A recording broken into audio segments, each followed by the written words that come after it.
who lives in Pacific Palisades, California. So he's not here tonight. No. Couldn't make it. The cast of Who's writing? Sleepover: Elizabeth, a resourceful young woman in her 20s, Bernice, a kind, middle-aged woman, 40s to 50s. The time is now, the place, a bedroom. Sleepover: a boy's bedroom in a vintage New York State home. Very simple set, a window frame from, or not, a couple of small twin beds separated by an end table, a flat or shelves to suggest a wall if possible. Although the original boy resident no longer lives at home, the room still contains the familiar artifacts of a male American adolescent. Sports paraphernalia, boombox, adventure novels, athletic trophies, ribbons, photos of friends being silly, posters of sports heroes. Elizabeth, mid-20s, wearing light sweatpants and a sweatshirt, her sleeping outfit, is fixing her hair for bed. She then removes a baseball bat, baseball glove, and a basketball from one of the twin beds and turns down the top blanket. Bernice, 50s to 60s, less trim, emerges from the adjoining bathroom off stage, wearing a traditional nightgown. You done in here, Liz? I'm done. Alrighty then. She turns up the bathroom light. I brought up water for each of us. She sets glasses of water on each side of the nightstand between the beds. You're okay with regular New York water, aren't you, Liz? That's fine. They say it's okay, and we're not fancy here. Don't need bottled water every time you take a sip. No. The higher floors tend to stay warm, but if you need more blankets, they're in the hall closet. Okay, thanks. Boys, huh? That Mike. Still a lot of boy in him, but he's a good man. Thank you, hon. I hope you don't mind these sleeping arrangements. You know, Mr. Cranston is old-fashioned. Well, I kind of am too, to be perfectly honest. It's no problem, Mrs. Bernice, really. Next summer, you kids will be married. But for now, It's really okay. It's fine. hey, it gives us a chance to get to know each other, right? That's right. I didn't mean that in this kind of any kind of Hollywood GLTCBY sense. No. I mean nothing against Hollywood. She removes a tennis racket, pulls back the covers on her bed. Buddy always said Mike would bring home someone just like his mom, since we're so tight. But they don't go for corny ladies like me out in Hollywood, so. Hollywood is corny people. I didn't mean that you're... Hey, he picked well. That's the important thing. Thank you. We better turn in. One thing about the antique fair, you want an early start and a good night's sleep. You need to stay alert, and you feel warmer if you've slept well. Makes sense. It's going to hurt when that alarm goes off. Sorry about that. It's fine. It'll still be dark when we pull out of here, but I'll make us a big old thermos of coffee and we'll have rolls. You all ready? Yep. Bernice turns off the light. It gets darker, although ambient light still comes in from the windows. Moon's kind of bright tonight. Gotta make some proper curtains for up here. I wear this thing we got on our cruise. She puts a mask over her eyes. Do you want me to see if Buddy still has his? I'm good. Like a starlet getting her beauty sleep, huh? Bernice chuckles. Elizabeth adds a little laugh. Alrighty then. We could tell ghost stories, except I don't know any. Don't remember them from my camp days. Me either. Hoo! Hoo! That's an owl hooting. That's just a barn owl. You get used to it. Anyway, like I was saying, we really need to catch some shut-eye. Right. Buddy says I'm a serious sleeper. Not sure what that means exactly. Like, sleep could be anything but serious. I mean, sleep can't be, what, funny? Anyway, good night, Lizzie. Do you like to be called Lizzie? Liz is good. Okay, good night, Liz. Good night, Bernice. Sleep well. You too. They both settle back into their respective sleeping positions. The owl hoots again. Elizabeth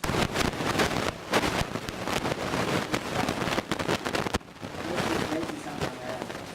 It all feels kind of creepy. Elizabeth settles back down, but suddenly an explosive sound rips through. Elizabeth jumps out of bed, braced for danger, turning left and right to find the source. More softly, a thin whistling sound emanates from Bernice's half of the room. It rises on each exhale and then subsides. Rises, subsides. Then another.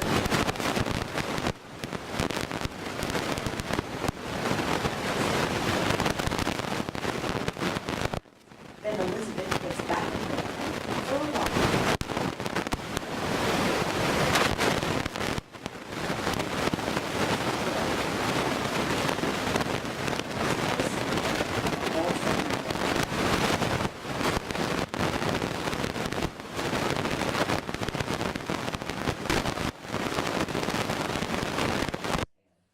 Slowly, Elizabeth removes the pillow from her head and raises up, regarding Bernice. The sound gets louder. What to do? Tentatively, Elizabeth reaches across and gives a slight push to Bernice's shoulder. Nothing. She pushes again, harder. This time Bernice's snoring stutters and stops. Relieved, Elizabeth lies back down in bed, closes her eyes, and it's quiet for a few beats. Then the snoring begins again, even louder. Elizabeth shoots up in bed. She reaches across and gives Bernice's shoulder a significant shove. Bernice rolls over a bit. A few slurpy, moist exhalations, and then she breathes quietly. Elizabeth watches for a beat. Bernice continues to sleep.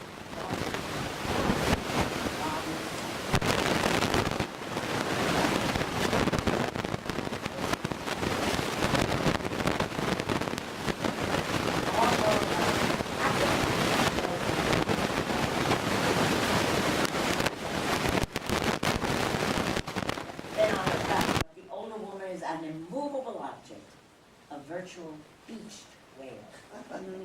Elizabeth crouches athletically on the floor, puts her shoulder into Bernice's back, tries to straighten her legs. Instead of Bernice moving, Elizabeth's feet slide out behind her, and she slips backwards onto her knees on the floor. Elizabeth turns around onto her back. Bracing her arms over her head against her bed, she puts both feet on Bernice's back and pushes as hard as she can. Bernice moves to make some indistinguishable expression of mumbled words and smiles.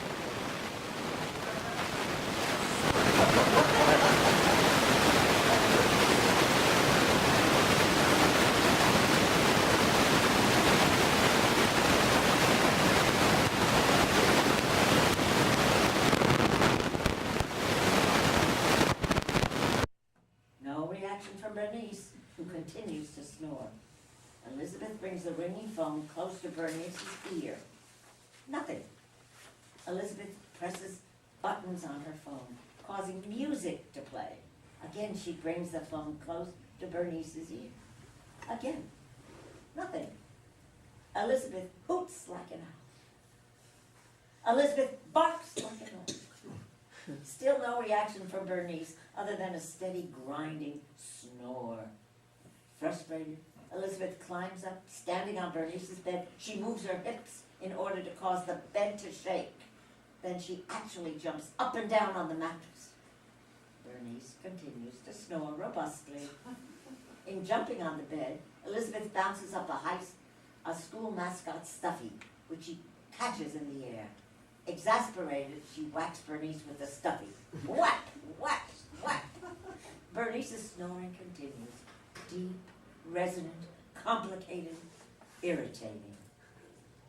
Elizabeth, still standing on Bernice's bed, leans her head against the wall in utter, bottomless frustration. Sleep this night will clearly be an impossibility. Blackout. In the black, silence. After a moment, alarm clock rings loudly. We hear a hand slam around the nightstand until there's a click and the alarm turns off. The bedside lamp snaps on. Time has passed. It is the wee pre-dawn hours of morning. Bernice groggily sits up. She scratches her stomach, yawns, stretches, Notice Elizabeth sprawled on and off the bed, her head and shoulders on the floor, her feet tangled in the blankets on the bed. She is sound asleep. Bernice gently shakes Elizabeth's shoulder. Hey, hon, up and at 'em. Elizabeth, thoroughly exhausted, continues to sleep. Hey, let's go. The good stuff's gonna be gone. If we let the sharks get there first, it'll just be the junk. Tousling her hair.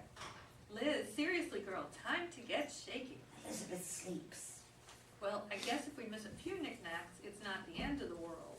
She sits heavily on the edge of the bed. How about that mic? Isn't that something? You did end up picking a serious sleeper, just like your old mom. She gets up, gently arranges Elizabeth's sleeping form more completely and comfortably on the bed. She tenderly pulls the blanket over the girl's shoulder. Sound of voices rising from below. Cracking open the door, whispering louder. Hey, Bernice guys. continues. Hey guys, keep it down. A little consideration, huh? People are trying to sleep. Black out. You had a good job. Really? So much for C1, C2. Okay, Yeah. anything to tell Seth? Well, it sounded like a skit from the Carol Burnett show. Yeah. It was very short on dialogue and very long on stage direction. It was also Shtick. an On improv. stage, Yeah. Yeah. But it didn't, wasn't stage directions, it was narrative. It was narrative. Narrative, Yeah. yes, Right, yes. so it wasn't, to me, it wasn't a play, it was part of a story. Yes. That's good. Well, Anybody else? Okay, we have another one by him, terrific. another short play by